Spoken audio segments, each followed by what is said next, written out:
Buenos días, buenas tardes, buenas noches, amigos de Respuesta Deportiva. Hoy vamos a hablar de lo que representa un entrenamiento inédito de los años que yo tengo, porque 3 Excopas Davis y una Excopa Federación estuvieron al cargo de los mejores de 14 y 16 años. ¿Y quién mejor que Luis Díaz Barriga, que fue capitán del equipo Copa Davis, que es una trayectoria muy limpia en todos los sentidos, como entrenador, como persona, en fin? Luis nos va a explicar cómo lo hicieron, si se trabajó bien o mal, previo a los encuentros de la calificación del Campeonato Mundial. Luis, adelante. Hey Alex, ¿cómo estás? Mira, llevamos ya aquí una semana. Primero se hizo un torneo selectivo en donde participaron 8 jugadores en cada una de las 4 categorías y jugaron un torneo de round robin en donde el primer lugar obtenía un pase al equipo representativo que nos va a representar en el torneo premundial. Y bueno, también se elegía al tercer jugador o al tercer lugar que quedaba pendiente en base a cómo le iba en este torneo, cómo eran sus resultados, cómo era su desempeño. Y bueno, la verdad que nos trataron excelente desde que llegamos. Estamos en las instalaciones del Sheraton y prácticamente no tenemos que salir del hotel para nada. Todo el desayuno, comida y cena es aquí en el restaurante del hotel, que tiene excelente servicio, y obviamente los partidos se juegan en las canchas del hotel. Se jugaron las canchas del hotel en el torneo selectivo y también están en excelentes condiciones. La remodelaron hace creo que 2 semanas, un mes. Y bueno, las condiciones han estado bastante bien. Estamos muy contentos con el trato que nos han dado. Y también el torneo selectivo transcurrió bastante bien. Hubieron muy buenos partidos en todas las categorías y creo que todos los capitanes pudimos apreciar realmente el nivel que trae cada jugador para así tener a los mejores equipos en cada una de las categorías, y eso fue lo que se hizo y al final se consiguió. Bueno, ya hay un conocimiento de parte de jugadores que han representado a México al más alto nivel, ¿no? Entonces, ¿qué prosigue? O sea, ustedes ya traen una base de datos, tú ya a los jugadores que intervinieron en la preselección, en el round robin, y luego a los que ya fueron calificados, pues ya sabes cómo le va en el saque, cómo le va a la derecha, cómo le va al revés, cómo juegan. Esto podrá haber una sinergia con los entrenadores de cada jugador para que ustedes pasen un reporte de lo que vieron y se le pueda dar seguimiento a esto, porque voy a decir algo y tú me puedes desmentir. En 2018 sonó la alerta de México porque México llegó a tener 20 torneos profesionales en hombres y mujeres en los 2 mejores años de Pancho Maciel y de Gastón Villegas. Después, ya en 2019, ya no había ningún torneo profesional, se habían bajado todos, y de la nada nace Cancún con 59 torneos, y eso abre la posibilidad de que de 7 torneos que habían ITFs se duplicaran a 14, y que hoy en día, en este año, tengamos 20. Entonces eso abarata el costo de los padres, porque, por decir algo, ¿tú jugaste COSAT? Sí. Entonces tú diles, ahorita nosotros tenemos una COSAT en Cancún o una cosa diversificada en Veracruz o Guadalajara, Estado de México, ¿no? Entonces es importante que tú le expliques como exjugador, que a ti te tocó la generación de Del Potro, lo que representa ya la estructura mexicana en cuanto a costos. Sí, la verdad, tener más de 20 torneos ITF, y además de los diferentes grados, porque hay grado 5 o J5, hay 4, hay 3, hay 2, 1 y A, o sea, realmente tienes todo el abanico de torneos.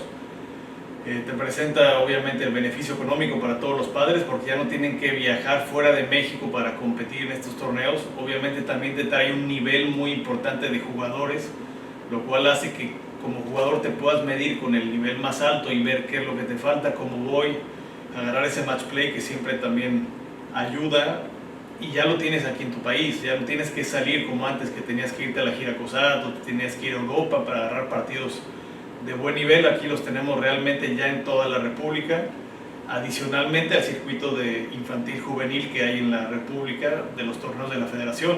O sea, realmente ya tenemos dos circuitos importantes en donde obviamente los ITFs tienen mucho mayor nivel y todos los jugadores pues los tienen muy cerca de su casa. Pues muy bien, yo creo que es importante explicarle a la gente. Yo hice un estudio y en los años 70 Raúl Ramírez en 1976 fue 4 del mundo en singles, 1 en dobles, y eso motivó para que muchos papás se animaran a apostarle a sus hijos, y ahí nació Lavalle, Maciel, y Luis viene siendo como consecuencia de toda esa inercia que generan los tenistas mexicanos. Pero cuando era la época de Luis, pues nada más tenías posiblemente como torneos buenos Casablanca y Yucatán. Así es. Entonces ahora yo creo que el jugador ya tiene que tomar más su papel. Ahora pasa otro punto que me gustaría que analizaras, porque tú lo viviste también, el proceso. Cuando están los jugadores en 14, 16 años, ya vienen el college de observadores para llevárselos a la NCAA. Y también algunos mexicanos optan por agarrar universidades, pero también hay un sector de tenistas que ha descuidado el sistema, que no les gusta la escuela. Eso no los hace menos inteligentes, y habría que pensar en cómo poder entrenar o darle la dirección a jugadores que tú podrías explicar ese tema con más profundidad. Pues sí, obviamente el siguiente paso de todos los torneos, primero empiezas con el circuito nacional, después pasas al circuito ITF, y el siguiente paso obviamente es irte al college, ¿no? En Estados Unidos, al circuito NCAA, o también en su caso al college en México, al circuito nacional universitario. Entonces esa es la idea, ¿no? Y después te puedes ir al profesionalismo si todavía tienes las ganas y te está yendo bien, te fue bien cuando te mediste con los mejores de Estados Unidos. Entonces, pues la verdad, tienes todo, y estos torneos ITF te sirven mucho para irte a college. ¿Por qué? Porque te cuentan en el sistema que los coaches de Estados Unidos están viendo. O sea, ellos ven mucho cómo te van los torneos ITF, ven tu ranking ITF, los mismos torneos te cuentan para diferentes indicadores que los entrenadores pueden ver, y en base a eso te dan o no tu beca. Y también lo que tú comentas, ¿no? Hay ciertos jugadores que no van a college, y también es un camino viable.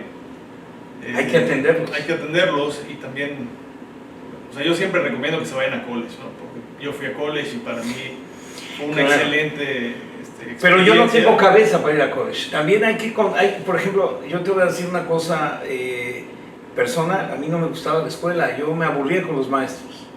Y eso tiene que ver con mentes que son hiperactivas, o que en su momento no tienes la paciencia para poder estampar tu mano y poder hacer un mecanismo lento para procesar la información que recibes y que luego ya la trasladas al conocimiento. Entonces hay personas que tienen una maduración posterior, y que esa gente puede ser buena para el tenis, y hay que ver la manera de cuidarlos. Son los que alguna vez se les dice vagos del tenis, y que de alguna forma no necesariamente son los mejores, pero con un buen entrenamiento podrían alcanzar el nivel de los mejores. Sí, sí, también de acuerdo. Hay muchos jugadores que tal vez no entrenan de la misma manera que entrenan los mejores en sus categorías, y si lo hicieran podrían mejorar muchísimo, ¿no? Porque también hay jugadores que tienen muchas cualidades para este deporte, pero no han sido explotados en su desarrollo, en el talento que tienen, en sus cualidades,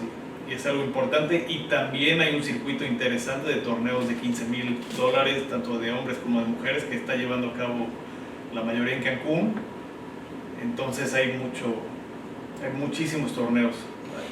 Yo, para cerrar esto, yo hablé con el papá de los Cerúndulo, los chicos, y me decía, le digo, bueno, ¿cómo le haces para sacar jugadores? Y me dice, nosotros tenemos un nivel muy alto de competencia. Le digo, bueno, pues México, ¿qué te cuento? México tiene más, porque cada semana están viniendo de todo el mundo, incluidos los mejores argentinos. Entonces, para cerrar esto, el tenis se abarató en un 80%. Una gira COSAT te cuesta por etapa, ¿cuánto? Por lo menos unos $40,000. Ok, ahora te puedes ir en un vuelo a Cancún por $3,000, y con esos 40,000 pesos puedes rentar un lugar. Si no tienes dinero, pues te puedes ir a la Benito Juárez, y si tienes el hambre de competir, ya no hay pretexto. Entonces, ahora, porque se habla de entrenadores, y hay una cosa para cerrar esto, ¿no?